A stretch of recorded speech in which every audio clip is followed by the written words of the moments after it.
সম্পত্তি 6% ডিভ্যালুয়েটেড হয়ে গেছে, মানে 6% জিনিস সে হারাই ফেলছে। প্রশ্ন হচ্ছে গেইন করলো কে?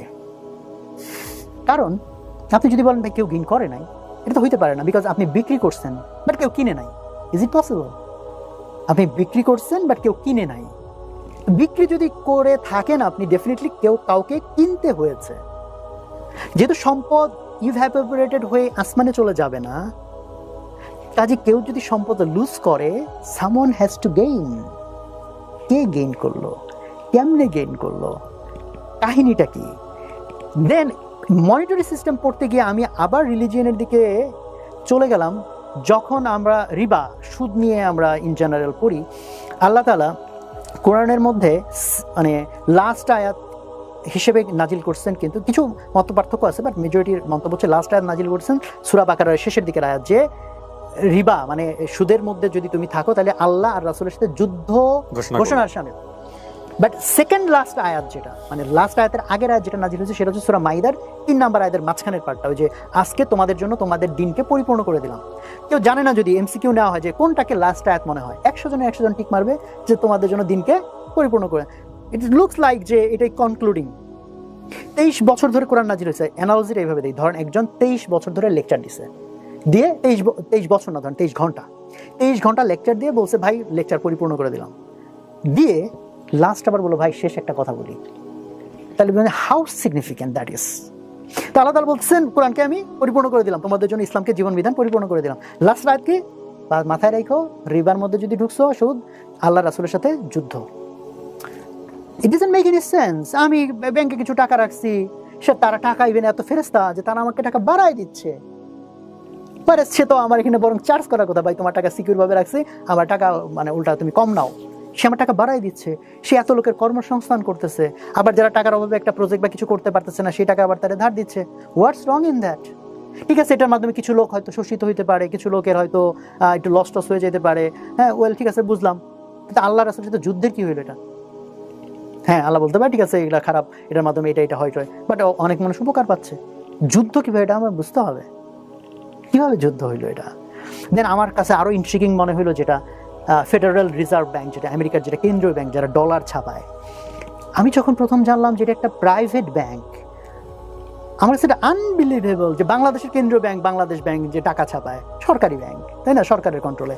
আমেরিকার কেন্দ্রীয় ব্যাংক যেটা বলতে পারেন যে পৃথিবীর কেন্দ্রীয় ব্যাংক, সেই ফেডারেল রিজার্ভ ব্যাংক, সেটা একটা প্রাইভেটলি ওন্ড ব্যাংক। হ্যাঁ ওইখানে একটু কমপ্লেক্স বিষয় আছে, সরকার আর প্রাইভেট এন্টিটির ভিতরে একটা কিছু একটা একটু কমপ্লেক্স একটা মেকানিজম আছে, বাট স্টিল বটম লাইন হচ্ছে এটা মানে সরকারি ব্যাংক বলতে যাবো যে এটা না।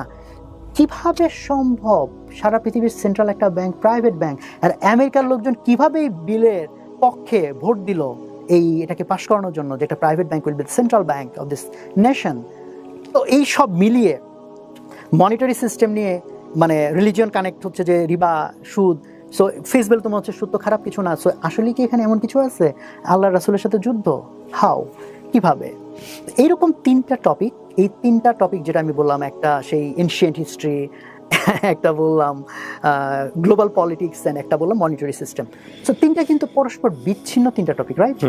3টা বিচ্ছিন্ন টপিক না, এই 3টা টপিক আসলে একটা টপিক। যখন আমি এটার ভিতরে ঢুকতে শুরু করি, আমি গিয়ে দেন বুঝতে পারি 3টা জিনিস আসলে একটা সিঙ্গেল জিনিসের সাথে যুক্ত। কি সেটা বলা যাবে না। আমি এইখানে কারণ এই জার্নিটার মধ্যে দিয়ে তো আমার মানে আমার 2012 সালে তো এই টার্মোয়েলটা শুরু। 2012-র লাস্টের দিকে যখন আমি চলে আসলাম, অলরেডি কয়েক মাস ধরে এগুলো ঘাটতে আমার মাথা নষ্ট হওয়ার মতো পায়। মানে পৃথিবীটা আমি কিভাবে জানি, পৃথিবীকে কিভাবে চিনি, আর আপনার সমস্ত ওয়ার্ল্ড ভিউ চোখের সামনে দেখতেছেন যে কত বড় বড় মিথ্যা জিনিস আমার সামনে প্রেজেন্ট করে রেখে দিচ্ছে। অ্যান্ড একের পর এক জিনিসপত্র দেখে আপনি বুঝতেছেন যে মানে আপনার কাছে মনে হচ্ছে যে আমি কি স্বপ্নের মধ্যে না বাস্তবে। এই ঘোরের মধ্যে যখন আসি, অ্যান্ড দেন পুরা জিনিসটা একটা সেন্ট্রাল জিনিসের দিকে আমাকে নিয়ে যাচ্ছে, যেখান থেকে ওই সেন্ট্রাল জিনিসটা আমি বলবো না, বাট যেখান থেকে আমার মধ্যে ধারণা তৈরি হচ্ছে রিলিজিয়ন ব্যাপারটাকে আমি যেভাবে চিন্তা করছি এটাকে সিরিয়াসলি এখন চিন্তা করতে হবে। ওকে, তারপর কি হলো?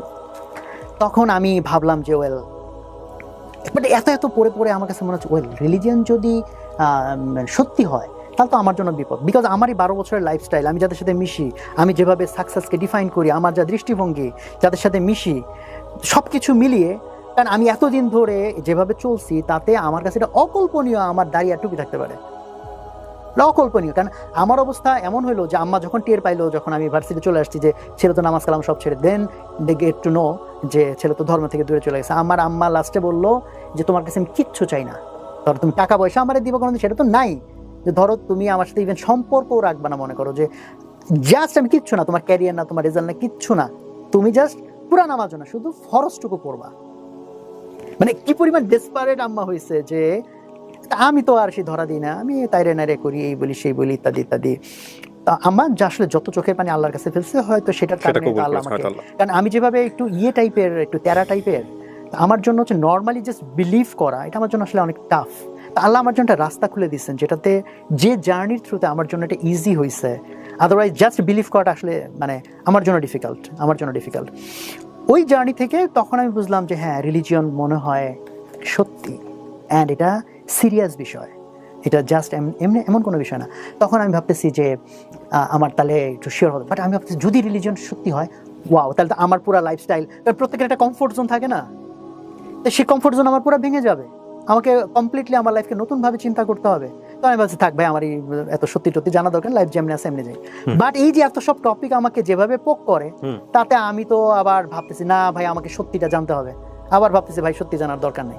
এই ব্যাক অ্যান্ড ফোর্থের মধ্যে চলতেছে আমার। একবার ভাবি না সত্যি যেটাই হোক জানতেই হবে, আচ্ছা ভাই আমার সত্যির দরকার নেই, রিলিজন যদি সত্যি হয় আমার জন্য বিপদ, বিকজ আমার পুরা ওয়ার্ল্ড ভিউ, লাইফস্টাইল সব কিছু চেঞ্জ হয়ে যাবে। তখন আমার মনে হয় সেই ব্যাক অ্যান্ড ফোর্থের মধ্যে দেন আমার এনাফ কারেজ তৈরি হইলো, সাহস, আমি সাহস শব্দটাই বলবো, টু অ্যাকসেপ্ট দ্য ট্রুথ। আমি তখন আল্লাহর কাছে দোয়া করছিলাম, মানে যখন আমি এই সাহসটুকু অর্জন করতে পারছি, ওয়েল, যদি রিলিজিয়ন সত্যি হয়, তাতে যদি আমার কমপ্লিট লাইফস্টাইল চেঞ্জও করে ফেলতে হয়, স্টিল আমি জানতে চাই এটা সত্যি কিনা। তখন আমি আল্লাহর কাছে দোয়া করছি, এমনি দোয়া করছি যে আল্লাহ, মানুষ যেরকম বলে যে তুমি হচ্ছে সর্বদ্রষ্টা সর্বশ্রোতা, তো তুমি, আমি যে এখন কিছু একটা বলতেছি মনে মনে, এটা তো তুমি জানো।